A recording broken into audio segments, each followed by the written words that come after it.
when you started learning and teaching yourself these coding languages and you started building this company, what was your level of business experience at the time or technology experience at the time? And how did you even figure out what you wanted to build? I think there's so many people today. I literally was just at the Tech University in Monterrey, Mexico. 50% of the people from that university go on to become entrepreneurs. And so it's a really phenomenal institution.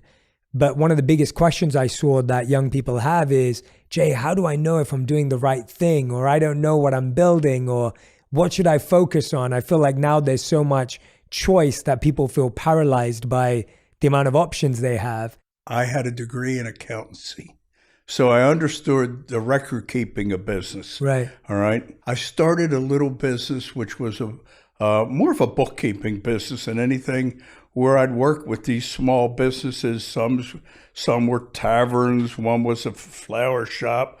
One of my favorites was pest control, Phil's Pest Control. The guy's name was Fat Willie. I learned a lot from him.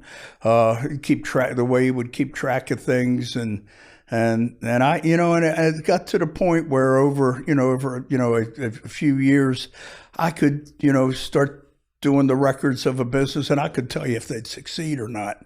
And anyhow, using those little things that I learned there, that's what I did when I launched my business. And then plus I learned, like, for example, I read during the Civil War, right? During the Civil War in the Union, there was General McClellan, who really trained and organized the Union Army, but he could not move them into battle, just couldn't do it, right? And then so Lincoln fired him and put Grant there, and Grant didn't care how they were organized.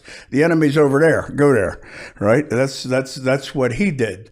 And actually, the right way is a mixture of the two, right? So I learned that from them. I learned from John D. Rockefeller that the guy who knows the most about his business, he kept exceptional records. They were all manual, but he knew everything about his business at a time when very few people did.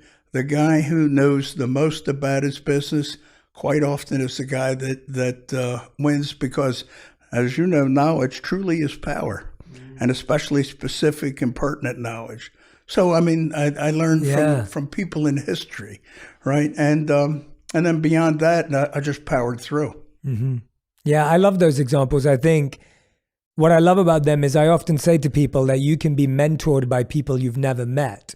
When we study history, when we look at patterns, when we look at connections and start connecting the dots between events that have happened before us, you can actually garner so much wisdom and so much insight, even if you never asked Rockefeller the question yourself. Exactly. I mean, and so many Julius Caesar's another one. Yeah. What he was able to do in Gaul and how he was able to, lead his armies. And one time he was attacked by a vastly larger force, and the battlements that he built was just brilliant, right? Nobody showed him how to do that. He figured it out. So, I mean, we have that ability as long as you believe in yourself and you give yourself a chance.